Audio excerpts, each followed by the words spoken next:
Good morning, everybody. You guys are watching BetFlipZ. I am Sean. We are back at it. It is July 2nd. I hope everybody is having a good holiday weekend. And we did not get off to a good start in the month. Yesterday, we did go 2-4. We had one game get canceled due to weather and lost about 2.5 units. So we got a little bit of a hole to dig out of. But we're going to do that starting today. 5 plays. And I like them all. 5 MLB plays as the usual. And yeah, we're going to just get right into it. Yesterday, just pretty much didn't have a spectacular day all around. We only ended up winning the under in the Cardinals and Phillies. And then we also won on the Brewers. They just absolutely destroyed yesterday. And so everything else just not great. So we're going to move on from that. We're going to flip the page. And that's the whole thing about sports betting.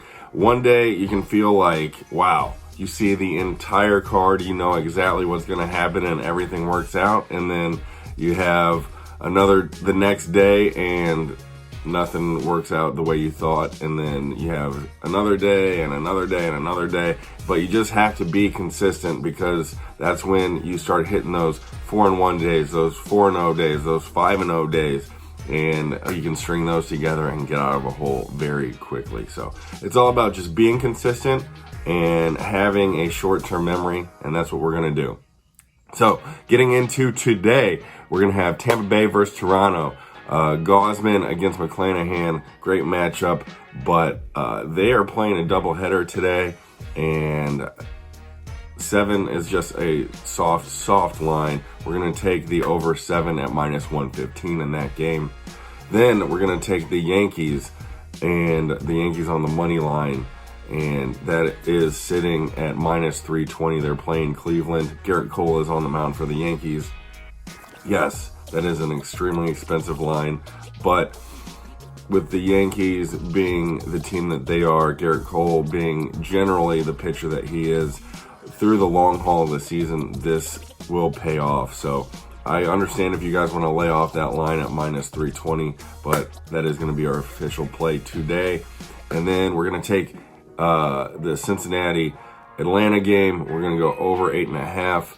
And that is just a stadium where a lot of runs get scored.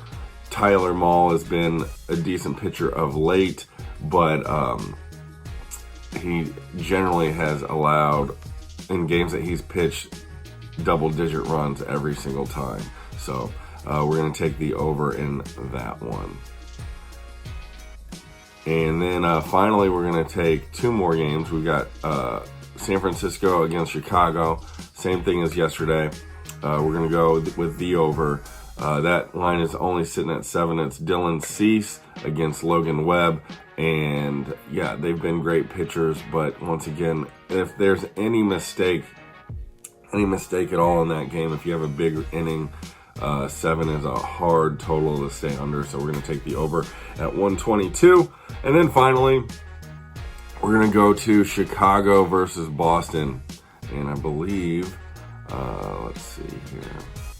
Yeah, it is in Chicago. Alex Mills against Jay Winkowski.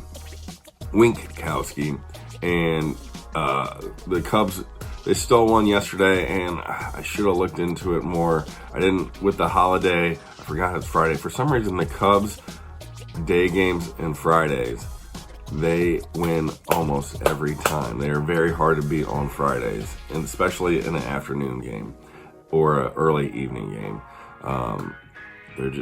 It doesn't make sense. If you go back even like to the 80s, their record on Fridays is ridiculous at home in the afternoon or early evening. But yeah, so we're going to have Boston. I think they're going to bounce back today. That line is sitting at -138. And those are our plays, everybody. Go ahead, smash that like button for me. Go ahead, drop a comment in the box below of your favorite game of the day. And as always, we'll see you tomorrow. Bet, flip, cash.